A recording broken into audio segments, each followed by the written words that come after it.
గాయత్రి ప్రేమ గురించి తెలుసుకుని పోలీసులతో వచ్చి తాయారు ముందే గాయత్రి మెడలో మాధవ చేత తాళి కట్టించిన వినోద్ తండ్రి. మరి తంత ఎలా జరిగిపోతుందో తెలుసుకోవాలనుకుంటే వీడియోనైతే చివరి వరకు మిస్ కాకుండా చూసేయండి.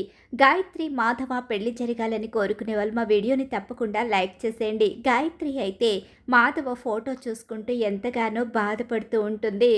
నీ ముందు తల వచ్చాలి అనుకున్నాను, కానీ నా తల్లి మాటకు తల వంచే పరిస్థితి వచ్చి నిన్ను వదులుకోవాల్సి వస్తుందని అస్సలు అనుకోలేదు అంటూ తన బావని తలుచుకుంటూ ఎంతగానో బాధపడుతుంది గాయత్రి. అయితే ఇక్కడ చూస్తే మాధవకి పెళ్లి సంబంధం ఓకే అవుతుందని చెప్పేసి పెళ్ళిళ్ళ పేరయ్య చెప్పినట్టుగానే మొదటి సంబంధం దగ్గరికే ఇక మహాలక్ష్మి చక్రి ఇద్దరు కూడా వెళతారు.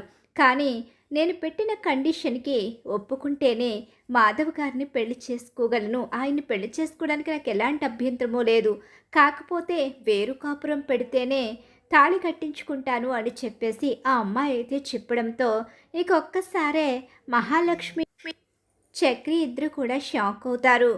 అదేంటండి అలా అంటున్నారు?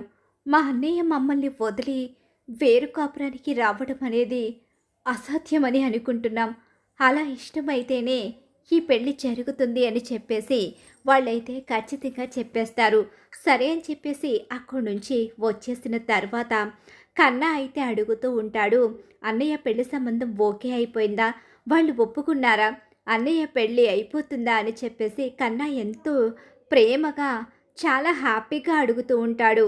ఈలోగానే ఈ విషయాన్ని అక్కడ ఉన్న కేశవకి చెప్పి మరీ తీసుకుని వస్తారు. లేదురా, అన్నయ్య మనల్ని వదిలి వెళ్తేనే ఈ పెళ్ళికి వాళ్ళు అంగీకరిస్తారంట అని చెప్పేసి కేశవ చెప్తూ ఉండగానే ఈలోగా ఏంటి ఏంటి అన్నయ్య మనల్ని వదిలేసి వెళ్ళిపోవాలా?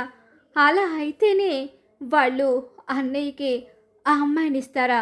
ఆ అమ్మాయి కూడా అలాగే అడిగిందా? అన్నయ్యకి వచ్చిన భార్య అమ్మ అవుతుంది అనుకున్నాను, కానీ ఇక వదినిక అన్నీని తీసుకుని వెళ్ళిపోతుందా? అన్నీ లేకుండా నేను ఉండలేను అని చెప్పేసి కన్నా ఎమోషనల్ అవుతూ ఉంటాడు. అది కాదురా, అన్నీ ఫ్యూచర్ కూడా ముఖ్యమే కదా అని చెప్పేసి అంటూ ఉంటారు మిగిలిన అన్నలు ఇద్దరు కూడా. కానీ అది అది నా వల్ల కాదు అని చెప్పేసి కన్నా చెప్తూ ఉంటే ఇక మహాలక్ష్మి, అవును, కన్నాకి తల్లి తండ్రి అన్నీ పెద్దియే అయి పెంచారు. అలాంటప్పుడు పెద్దిని వదులుకోవాలంటే వాడికి చాలా కష్టంగా ఉంటుంది. ఈ ఇంటికొచ్చే అమ్మాయి మీ అందరినీ ప్రేమగా చూసుకునేది అవ్వాలి అనుకున్నాం, కానీ మిమ్మల్ని వేరు చేసే అమ్మాయి ఈ ఇంటికి రావడం కరెక్ట్ కాదేమో అనిపిస్తుంది.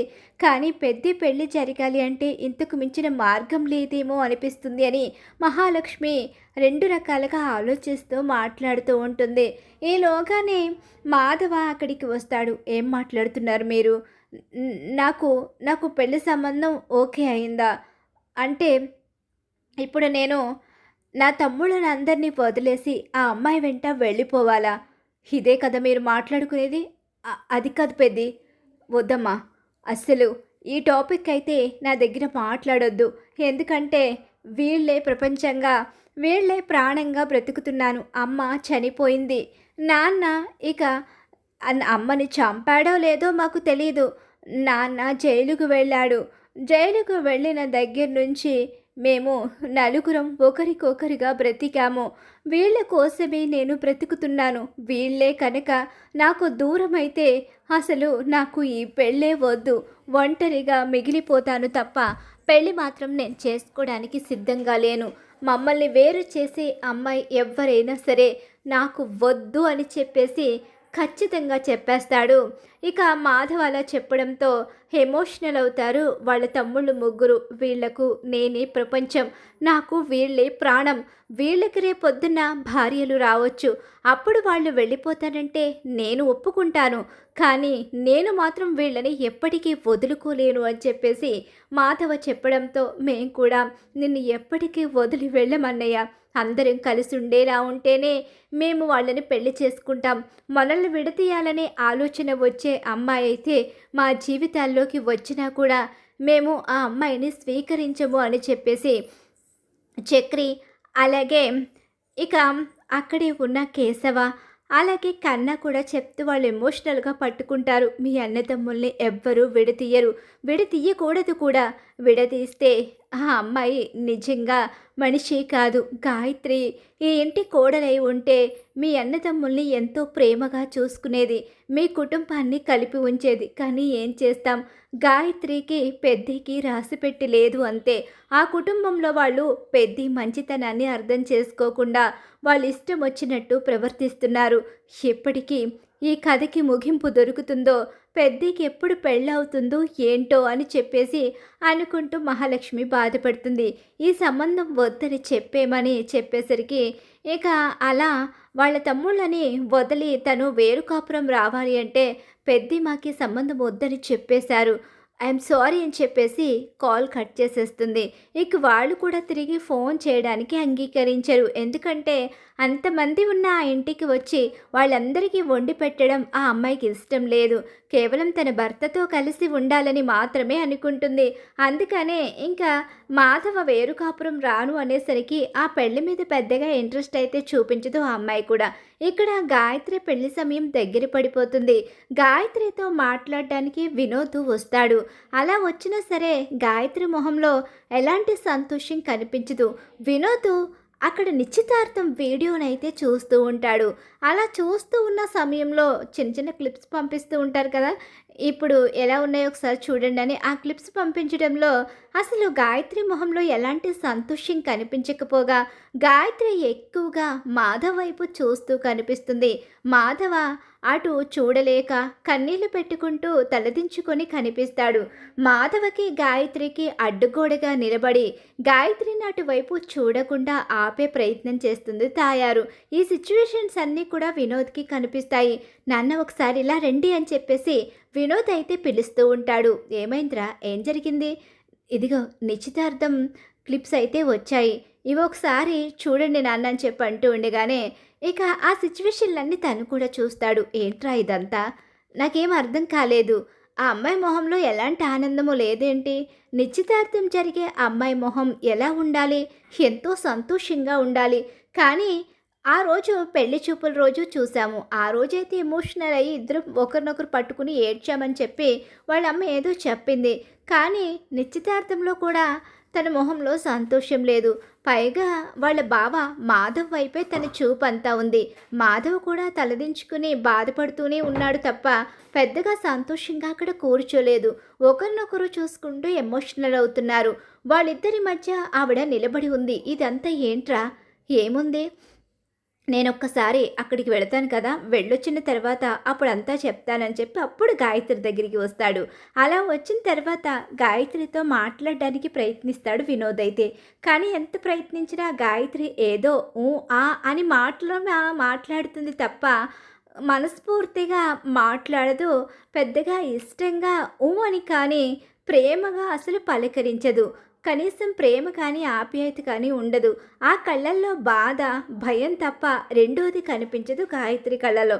ఇదంతా గమనించుకున్న తర్వాత ఇంక ఇంటికి వెళ్ళి వాళ్ళ నాన్నకు విషయం అయితే చెప్తాడు. అర్థమైందిరా, ఆ ఊర్లో మరికొందరిని ఎంక్వైరీ చేసిన తర్వాత నీ పెళ్ళి జరుగుతుందో లేదో చెప్తాను. వాడు మోసం చేశాడని అనిపిస్తుంది ఆ పురుషోత్తం గాడు. వాడంతా చూడాలి. నిన్ను మోసం చేస్తే వాడిని క్షమించను అని చెప్పేసి ఆ ఊర్లో మరికొంతమందిని ఎంక్వైరీ చేయడం మొదలు పెడతాడు. గాయత్రికి మాధవకి మధ్య ఉన్న ప్రేమ వ్యవహారం గురించి ఆ ఊర్లో మరికొంతమంది చెప్తూ ఉంటారు. తాయారు ఆ ఇంటి ఆడపడుచు. కానీ తాయారికి ఆ ఇంటి మీద ఉన్న ఆశ, ఆ ఆస్తి మీద ఉన్న కోరిక ఆ ఇంటినే దుమ్మెత్తి పోసేలా చేసింది. ఆ ఇంటిని ఆడదిక్కు లేని ఇల్లులా మార్చేసింది. ఇక శాపం పెట్టి మరి ఆ ఇంటి వాళ్లను బాధ పెడుతూ ఉంటుంది. కానీ ఆ ఇంటి పెద్ద కొడుకు మాధవ గాయత్రి ఎంతగానో ప్రేమించుకున్నారు. కానీ తన కూతుర్ని ఇవ్వడానికి ఇష్టం లేని తాయారు ఆ కుటుంబాన్ని ఎన్నో విధాలుగా బాధ పెట్టింది అని చెప్పేసి అక్కడ కొంతమంది మంచివాళ్ళు ఉంటారు కదా ఊర్లో, వాళ్ళైతే చెప్తారు. అర్థమైంది, మాకు ఈ సంబంధం నిశ్చితార్థం అయిపోయింది. కానీ ఈ సంబంధం చేసుకోవాలా లేదని ఎక్కడో చిన్న డౌట్తో మిమ్మల్ని వచ్చి అడగడం జరిగింది. చాలా థ్యాంక్స్ అండి. మీరైనా నిజం చెప్పినందుకు ఆ కుటుంబం గురించి. ఆ కుటుంబంలో తాయారు అమ్మో ఆమెకు దండం పెట్టొచ్చండి. నిజంగా ఆమె నోరికి అందరూ భయపడతారు. ఆమె భర్త కూడా భయపడతాడు తెలుసా? పురుషోత్తం గారు కూడా నోరెత్తరు. ఆమె అన్నయ్య అంతే. కాకపోతే నారాయణ గారు ఒక్కడే ఇక ఆమెకు సమాధానం చెప్పి ఎదురు నిలబడతారంతే అని చెప్పేసి అక్కడ ఊళ్ళో వాళ్ళైతే చెప్తూ ఉంటారు.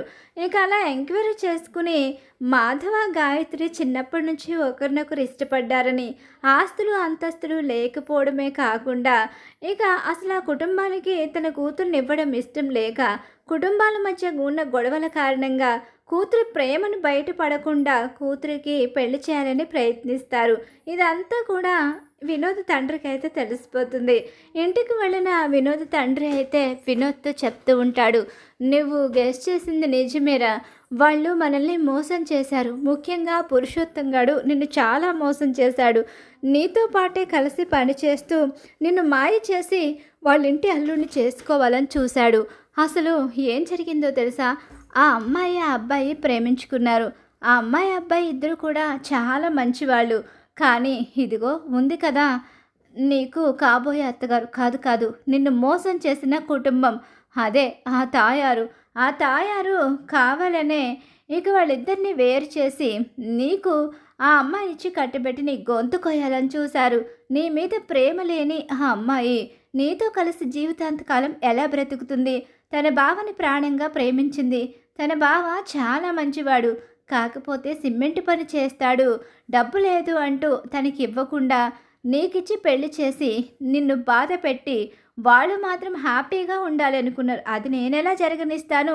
మన కుటుంబానికి అన్యాయం జరుగుతుంటే నేనెలా చూస్తూ ఊరుకుంటాను? అందుకే ఆ పురుషోత్తం గారికి ఎలా బుద్ధి చెప్తానో చూడు అని చెప్పేసి పోలీసుల్ని తీసుకుని ఇంటికైతే వెళతాడు. అలా వెళ్ళేసరికి బావగారు, ఏంటి బావగారు ఇలా వచ్చారేంటి? పైగా పోలీసులతో వచ్చారేంటి అని చెప్పేసి అడుగుతుంటాడు పురుషోత్తం. ఎవడ్రా నీకు బావగారు?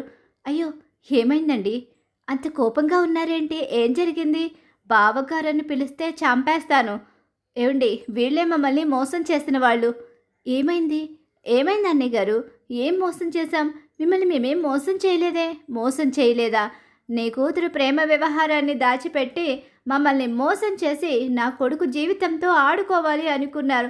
ముఖ్యంగా ఈ పురుషోత్తం గాడు నా కొడుకు భవిష్యత్తునే నాశనం చేయాలనుకున్నాడు. మీ కూతురు అసలు పెళ్లి చూపుల్లో కానీ నిశ్చితార్థంలో కానీ ఎక్కడా కూడా మనస్ఫూర్తిగా నవ్వడం, అలాగే సంతోషంగా తను ఉండడం మేము చూడలేదు. అసలు తను ఎందుకు ఇలా ప్రవర్తిస్తుందని చెప్పి ఇక ఒకసారి మీ అన్నయ్య కుటుంబాన్ని ఎంక్వైరీ చేస్తే వాళ్ళైతే గాయత్రి గురించి, మీ కుటుంబం గురించి చాలా గొప్పగా చెప్పారు. అంతకన్నా తెలిసిన వాళ్ళు ఎవరుంటారు అని చెప్పేసి ఈ సంబంధానికైతే అంగీకరించాం. కానీ పాపం అతను మనసులో గాయత్రి మీదున్న ప్రేమను దాచుకుని గాయత్రికి మీకు ఎలాంటి అవమానం జరగకూడదని చెప్పేసి ఇక అతనైతే నిజాన్ని చెప్పకుండా తల ఉంచుకుని వెళ్ళిపోయాడు. అంత గొప్ప అతనికి ఇచ్చి పెళ్లి చేయకుండా ఆస్తి అంతస్తు కోసం నా కొడుక్కిచ్చి మీ అమ్మాయిని పెళ్లి చేయాలి అనుకున్నారు. రేపొద్దున్న మనసు ఒక చోట మనిషి ఒక చోట ఉంటే నా కొడుకు జీవితం అన్యాయం అయిపోదు. అలా ఎలా ఊరుకుంటామో? అందుకే మీ మీద పరువు నష్టం దావా వేయడానికి వచ్చాను. మీరు నాకు 20 లక్షల రూపాయలు ఇవ్వాల్సిందే. అయ్యబాబోయ్, 20 లక్షల రూపాయల? మేమెక్కడి నుంచి తెస్తాం అన్నయ్య గారు? మమ్మల్ని క్షమించండి అన్నయ్య గారు. మా అమ్మాయి జీవితాన్ని అన్యాయం చేయకండి. మా అమ్మాయికి నిశ్చితార్థం కూడా అయిపోయింది కదా. ఇప్పుడు మీరు పెళ్ళొద్దంటే ఊళ్ళో మా పరువు పోతుంది. అయ్యో, మీ ముందు మాట్లాడే ధైర్యం ఎవరికుందండి?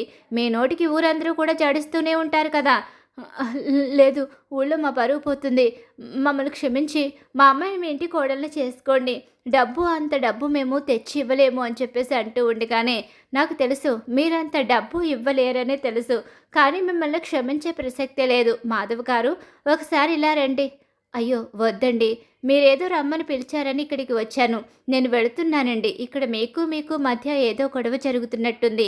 ఇది మాకు సంబంధం లేనిది. ఇక్కడ మేము ఉంటే వాళ్ళు ఫీల్ అవుతారు, వాళ్ళకి కోపాలు వస్తాయి. వాళ్ళ ముందు నిలబడాలని కానీ గాయత్రిని పెళ్లి చేసుకోవాలనే ఆలోచన కానీ నాకు లేదు. గాయత్రి ఎక్కడున్నా సంతోషంగా ఉంటే చాలని మాత్రమే కోరుకుంటున్నాను. నేను వెళ్తానండి. చూసారా ఎంత మంచి మనిషో? అంత మంచి మనిషికి మీ అమ్మాయిని ఇవ్వడం ఇష్టం లేక ఇలా లేనిపోని మాటలన్నీ చెప్పి మాకు మీ అమ్మాయినిచ్చి నా కొడుక్కి కట్టబెట్టి నా కొడుకు జీవితంతో ఆడుకోవాలని చాలా పెద్ద ప్లాన్ చేశారు. కానీ ఎలా ఊరుకుంటాను? 20,00,000 మీరు కట్టలేరు. ఆ విషయం నాకు తెలుసు. కానీ ఇప్పుడు ఇక్కడ ఈ పోలీసుల సమక్షంలో మీరు కనుక వీళ్ళిద్దరికీ పెళ్లి చేయకపోతే 20,00,000 పరువు నష్టం దావాయే కాదు, వీళ్ళిద్దరిని విడదీసినందుకు, మీ అమ్మాయిని బెదిరించి మీ అమ్మాయి భవిష్యత్తుతో ఆడుకుంటున్నందుకు మీ ముగ్గురిని కూడా పోలీస్ స్టేషన్లో పెట్టించాల్సిన పరిస్థితి వస్తుంది. మమ్మల్ని మోసం చేసినందుకు, వీళ్ళని విడదీసినందుకు 2 విధాలుగా ఇక మీ ఆస్తిని మొత్తం మేము తీసుకుని మిమ్మల్ని జైలుకి పంపిస్తామని చెప్పేసి అతనైతే బెదిరిస్తాడు. అది కదండి, వాళ్ళేమీ అనొద్దు, వాళ్ళని అలా వదిలేయండి, నేను వెళ్ళిపోతాను. అయ్యో మీరు ఊరుకోండి, మీకేం తెలీదు, నేను ఇక్కడ మాట్లాడుతున్నాను కదా, ఇది కేవలం మీకు సంబంధించిన విషయమే కాదు. ఆ అమ్మాయిని మా అబ్బాయి ఎలా పెళ్లి చేసుకుంటాడండి? కనీసం పెళ్లి చూపుల్లో తను నా కొడుకు మొహం కూడా చూడలేదు. అలాగే నిశ్చితార్థంలో కూడా నా కొడుకు మొహం చూడకుండానే ఇక ఆ ఉంగరం అయితే బలవంతంగా తొడిగింది. అలా ఇష్టం లేని అమ్మాయిని పెళ్లి చేసుకుని వాడెలా ప్రశాంతంగా బ్రతకగలడు? పైగా ఎక్కడికో వెళ్ళి బ్రతకాల్సిన పరిస్థితి. రోజులు కూడా బాలేదు. ప్రేమించిన నీ కోసం నా కొడుకుని తను చంపేస్తే అప్పుడు నా పరిస్థితి ఏంటి? ఈ రోజుల్లో అమ్మాయిలు అలానే ఉన్నారు. ప్రేమించిన వాడి కోసం పెళ్లి చేసుకున్న వాడిని చంపేస్తున్నారు. చూస్తున్నాం కదండి. అలాంటి పరిస్థితి నా కొడుక్కి వద్దు. అందుకనే ఈ పెళ్ళి క్యాన్సిల్ చేసుకున్నాం. అలా అని ఆ అమ్మాయిని వదిలేసి వెళ్ళిపోతే వీళ్ళిప్పుడు ఆ అమ్మాయికి మరో సంబంధం చూసి మరో కుటుంబాన్ని వీళ్ళు బలి చేస్తారు. అలా బలి చేయకూడదు. అలాగే మీ ఇద్దరికి అన్యాయం జరగకూడదు. అందుకే పోలీసులతో వచ్చాము. మీరు చాలా మంచివారు కాబట్టి మీకు ఎలాంటి అన్యాయం జరగకుండా ఉండాలనే పోలీసులతో ఇక్కడికి రావాల్సి వచ్చింది. వీళ్ళిద్దరూ మేజర్లు కాబట్టి వీళ్ళిద్దరికి మీరే పెళ్లి జరిపించాలి అని చెప్పి పోలీస్ ఇన్స్పెక్టర్ అనేసరికి, అవును, ఆ అమ్మాయి మెడలో మీరు తాళి కట్టాలి. ఆ అమ్మాయి ఇక ఏదైనా ప్రాణాలు తీసుకునే పరిస్థితి వస్తే మిమ్మల్ని కూడా అరెస్ట్ చేయాల్సి వస్తుంది. మిమ్మల్ని ప్రాణం కన్నా ఎక్కువగా ప్రేమించిందని అర్థమవుతుంది. కన్నవాళ్ల కోసం ఆ అమ్మాయి ఇక ఆ పెళ్ళికి తల వంచింది. ఆ అమ్మాయి తల వంచింది. రేపొద్దున్న అదే అమ్మాయి ఆలోచన మారిపోతే, తన ప్రాణాలు తీసుకుంటే దానికి ఎవరు కారణమవుతారు? కన్నవాళ్ళ, ప్రేమించినవాడా? అందుకనే ఆ అమ్మాయి జీవితాంతకాలం సంతోషంగా ఉండాలని కోరుకునే వ్యక్తివి నువ్వు. ఆ అమ్మాయి పెళ్లి చేసుకోకపోతే వాళ్ళ పరువు పోతుంది కాబట్టి అమ్మాయిని చంపేయాలి అనుకున్న తల్లిదండ్రులు వాళ్ళు. ఆ అమ్మాయి నన్ను ప్రేమించినా పర్వాలేదు, కాకపోతే ఎక్కడున్నా సంతోషంగా ఉండాలని కోరుకునేవాడివి నువ్వు. నీకన్నా అమ్మాయి క్షేమాన్ని కోరుకునే వాళ్ళు ఎవ్వరూ లేరు. కాబట్టి ఇక్కడ ఇప్పుడు నువ్వు ఆ అమ్మాయి మెడలో తాళి కట్టాలి. నువ్వు కనుక వదిలేసి వెళ్ళిపోతే వీళ్ళు చంపేస్తారు, ఇంకా ఆ అమ్మాయిని బ్రతికినివ్వరు. కాబట్టి నువ్వు ఇక్కడ తాళి కట్టాల్సిందే అని చెప్పేసి మాధవ్కి పోలీసులు నచ్చ చెప్తారు. అలా నచ్చ చెప్పడంతో, అవును బావా, తాళి కట్టు బావ, లేకపోతే వాళ్ళు అన్నట్టుగానే వీళ్ళు నన్ను చంపేస్తారు. ఈ పెళ్లి సంబంధం క్యాన్సిల్ అయిపోయింది కాబట్టి ఇంకే పెళ్లి సంబంధం కుదరదని, వీళ్ళ పరువు పోతుందని చెప్పి నన్ను చంపేస్తారు బావ. అందుకనే నన్ను పెళ్లి చేసుకుని ఇంటికి తీసుకుని వెళ్ళు అని చెప్పేసి అడుగుతూ ఉంటుంది గాయత్రి ఏడుస్తూ. గాయత్రి ఎప్పుడైతే అంతగా ఎమోషనల్ అవుతుందో, పోలీసులు సపోర్టు, వినోద్ తండ్రి కూడా అక్కడే ఉండడంతో ఇక మాధవ తప్పనిసరి పరిస్థితిలో గాయత్రిని వదులుకోలేకుండా ఉన్నాడు. కాబట్టి గాయత్రి మెడలో తాళి కట్టడానికి సిద్ధపడతాడు.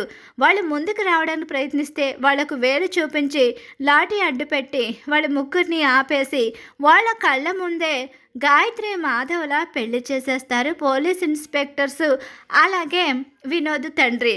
అలా వాళ్లకు చాలా పెద్ద షాక్ ఎదురైపోతుంది. ఎంత పని చేశారు? మిమ్మల్ని మా ఇంటి వియ్యంకుల్ని చేసుకోవాలి అనుకుంటే మా ఇంటి ఆడపిల్లని ఏ ఇంటికైతే ఇవ్వకూడదని ఇన్నేళ్ళు పోరాడుతూ వచ్చామో అదే ఇంటికి పంపిస్తారా? అసలు అసలు ఎందుకు ఇలా చేశారు? మా అమ్మాయికి ఇప్పుడు మీరు తీరని ద్రోహం చేశారు. లేదు, మీరు న్యాయం చేశారు. మా అమ్మాయికి మీరు చాలా న్యాయం చేశారు. నిజంగానే మీరు చాలా చాలా మంచి పని చేశారు అని చెప్పేసి ఇక గాయత్రి అంటూ ఉంటుంది. గాయత్రి అయితే, నాకు నిజంగా మీరు చాలా న్యాయం చేసి మా బావని నన్ను ఒకటి చేసి నాకు నిజంగా మంచి చేశారు. నేను ముందు మిమ్మల్ని క్షమాపణ అడగాలి. నా కారణంగా వినోద్ గారు బాధపడ్డారు. ఆయన చాలా ఆశపడ్డారు. ఆయన్ని క్షమించమని అడగండి అని చెప్పేసి, నా తరపున క్షమాపణ చెప్పండి అని చెప్పేసి వాళ్లకు క్షమాపణ చెప్తుంది. ఇక నాకు నా కన్నవాళ్ళు లేరు. వాళ్ళ దగ్గరికి నేను రాను. వాళ్ళ మొహం కూడా ఎప్పటికీ చూడను అని చెప్పేసి మాధవతో వెళ్ళిపోవడానికి సిద్ధపడుతుంది తాళి కట్టించుకున్న గాయత్రి అయితే. అలా వినోద్ తండ్రి ఆ కుటుంబానికి పెద్ద షాకే ఇస్తాడు పోలీసులతో వచ్చి. మరి ఖచ్చితంగా రాబోయే కథలు ఇలా అయితే జరగబోతుంది. ఇలానే జరగాలని మీరు కోరుకుంటున్నారా? అయితే వీడియోని తప్పకుండా లైక్ చేసేయండి. మీరు ఇచ్చే ఒక లైక్ సపోర్ట్ అండ్ ఎంకరేజ్మెంట్గా ఉంటుంది.